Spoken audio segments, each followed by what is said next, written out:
and inferences from the perpetual fluctuations in prices, as to the quantities on hand and the needs of the moment. He must trust to luck in exporting his goods. Everything is done blindly, as guesswork, more or less at the mercy of accident. Upon the slightest favorable report, each one exports what he can, and before long such a market is glutted, sales stop, capital remains inactive, prices fall, and English manufacture has no further employment for its hands. In the beginning of the development of manufacture, these checks were limited to single branches and single markets, but the centralizing tendency of competition which drives the hands thrown out of one branch into such other branches as are most easily accessible, and transfers the goods which cannot be disposed of in one market to other markets, has gradually brought the single minor crises nearer together, and united them into one periodically recurring crisis.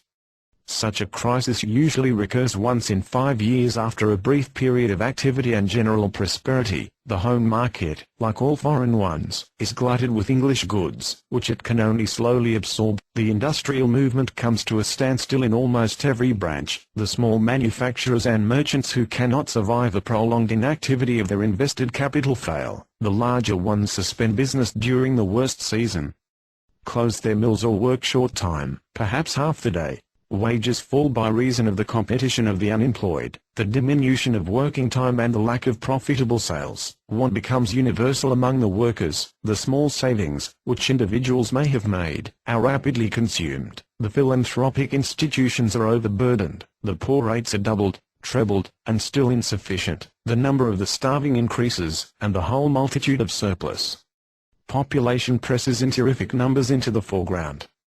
This continues for a time. The surplus exist as best they may, or perish. Philanthropy and the poor law help many of them to a painful prolongation of their existence. Others find scant means of subsistence here and there in such kinds of work as have been least open to competition, are most remote from manufacture.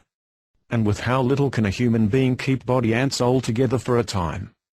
Gradually the state of things improve, the accumulations of goods are consumed, the general depression among the men of commerce and manufacture prevents a too hasty replenishing of the markets, and at last rising prices and favorable reports from all directions restore activity.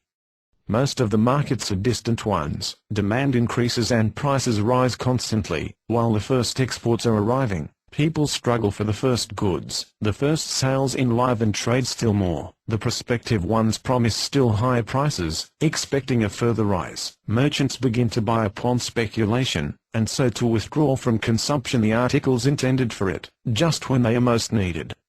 Speculation forces prices still higher, by inspiring others to purchase, and appropriating new importations at once. All this is reported to England. Manufacturers begin to produce with a will, new mills are built, every means is employed to make the most of the favorable moment. Speculation arises here too, exerting the same influence as upon foreign markets, raising prices, withdrawing goods from consumption, spurring manufacture in both ways to the highest pitch of effort.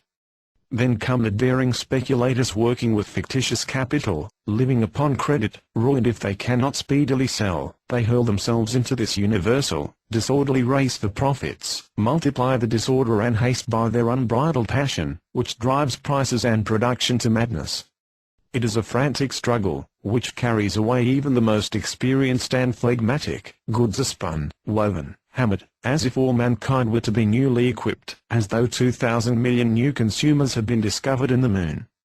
All at once the shaky speculators abroad, who must have money, begin to sell, below market price, of course, for their need is urgent. One sale is followed by others, prices fluctuate, speculators throw their goods upon the market in terror, the market is disordered, credit shaken, one house after another stops payments, bankruptcy follows bankruptcy, and the discovery is made that 3 times more goods are on hand, or underway than can be consumed.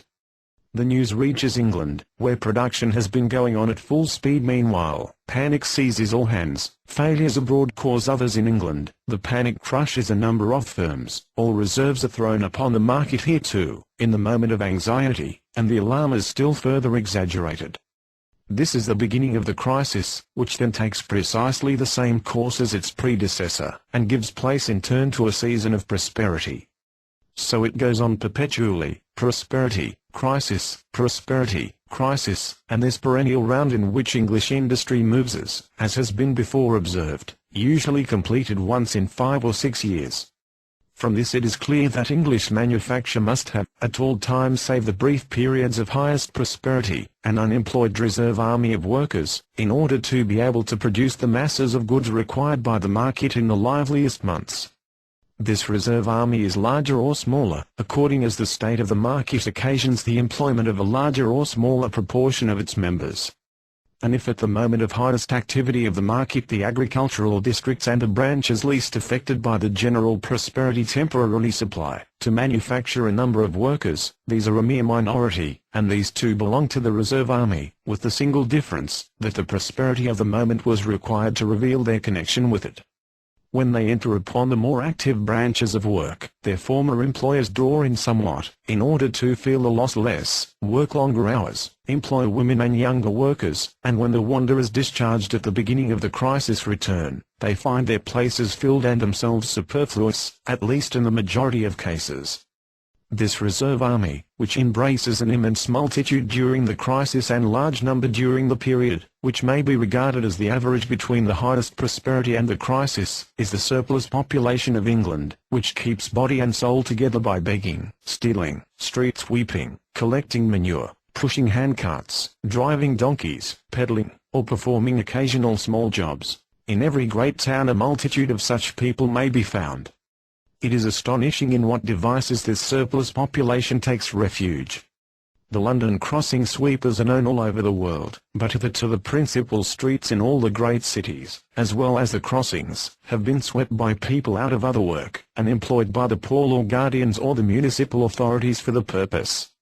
Now, however, a machine has been invented which rattles through the streets daily, and has spoiled this source of income for the unemployed. Along the great highways leading into the cities, on which there is a great deal of wagon traffic, a large number of people may be seen with small carts, gathering fresh horse dung at the risk of their lives among the passing coaches and omnibuses, often paying a couple of shillings a week to the authorities for the privilege. But this occupation is forbidden in many places, because the ordinary street sweepings thus impoverished, cannot be sold as manure. Happy as such of the surplus as can obtain a pushcart, and go about with it.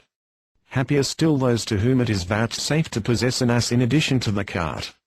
The ass must get his own food, or is given a little gathered refuse, and can yet bring in a trifle of money.